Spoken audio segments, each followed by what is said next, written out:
As of February the 18th, I've now been investing in the stock market for 1 year. My investment journey began on February the 18th, 2021. As an 18-year-old, I'd been watching videos and reading articles on the benefits of investing and how investing can help you get out of the rat race and the cycle of working day in, day out just to keep a roof over your head and food on your table. Over this last year, my portfolio has gone through months of red and months of green.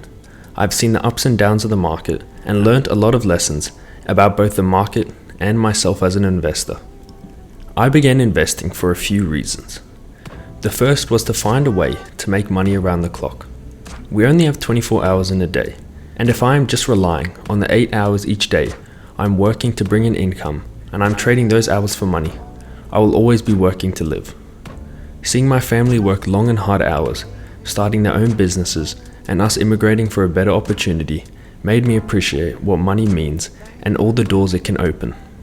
A quote by Warren Buffett really sums this up. He said, "If you don't find a way to make money while you sleep, you will work till you die." And this is true.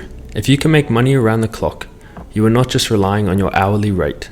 As for majority of jobs, this will result in you constantly living paycheck to paycheck.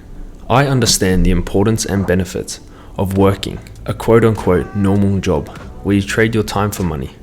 I mean, I am currently working and I'm studying at university, partially because I understand that a qualification will make me more appealing for possible jobs.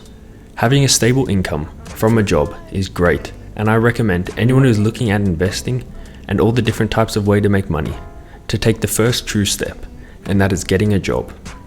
But I want to put that hard-earned money to work and make that money work just as hard as I had to work to get it, to earn even more money. Another reason I began investing was simply because I'm interested in it. I was interested in investing for more than just a monetary point of view. I'm studying business and majoring in economics, and I just enjoy understanding how the business world runs and being able to own portions of these great companies. Even small things like being a shareholder and voting or having a say in what a business will do or what direction it's heading in interests me.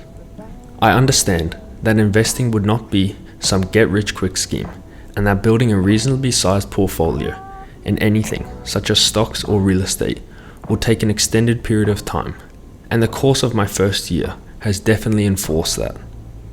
Now to get into my stock investment journey. When I began investing, I did a little bit of research, which by research at that time mostly meant just YouTube videos and the occasional article. I deposited my first bit of money into my brokerage account, and my very first stock I invested into was Tesla.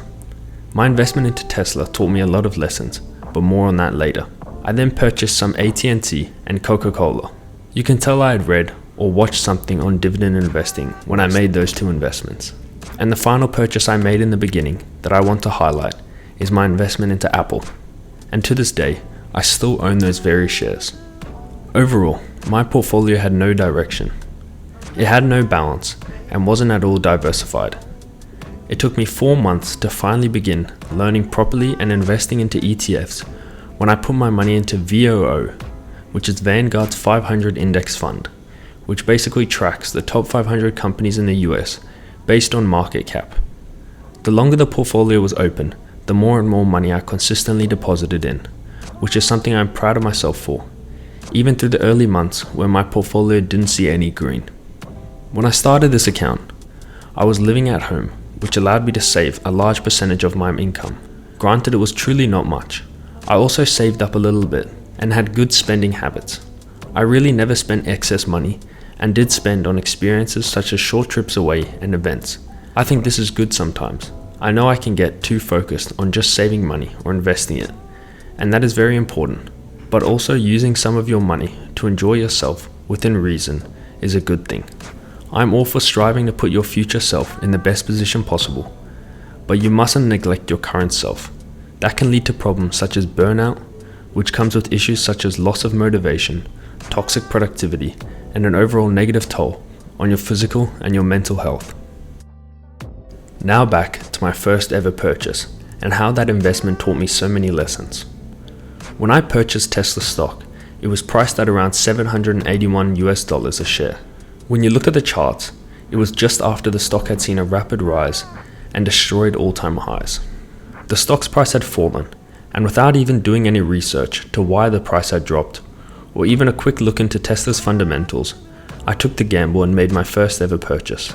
After I purchased the stock, it just continued to fall, and eventually just moved sideways.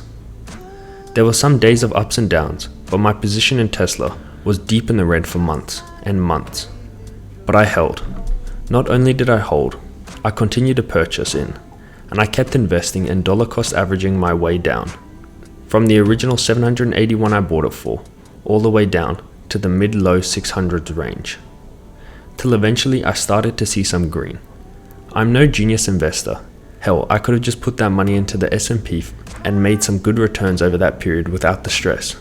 This wasn't a story of me being a genius investor who found an undervalued stock after a long periods of research. I mean, if I was a great investor who did do deep dives into these different possible investments, I would have never even bought Tesla since it trades so stupidly over its earnings per share. I ended up holding on to my Tesla stock, and from about August to November, the stock went on a massive run, destroying all-time highs, and every time I checked the stock was up. My original plan of just holding on to my shares for a few years and letting the company grow, as the business was only just becoming profitable and scaling, recently was thrown out the window, and I was taught another investing lesson, and that was that there's nothing wrong with taking your profits. I ended up fully exiting my Tesla position on November the 2nd, 2021, when the stock was valued roughly $1,200 a share. Looking back now, I could tell myself I'm a genius for selling and managing to basically time the top. And yes, I did want to sell out, but I also got lucky on timing the top. Even as a long-term minded investor, you have to understand that even though you might love a company and still believe in it for the long term, if the price is well beyond what you deem reasonable, moving out of that position and allocating your money elsewhere might be the better option. But Tesla taught me a very important lesson that I believe is important for all investors. The legendary Warren Buffett has an amazing quote of this. He said, "Be fearful when others are greedy, and be greedy when others are fearful." Buying when the stock was lower and had taken that rough turn, and then selling it when it was high, might seem like the easy, reasonable thing to do from an outside perspective looking back at it. But at that time, it's hard to buy stocks when they're down, especially when you are new and all you see is red and losing money.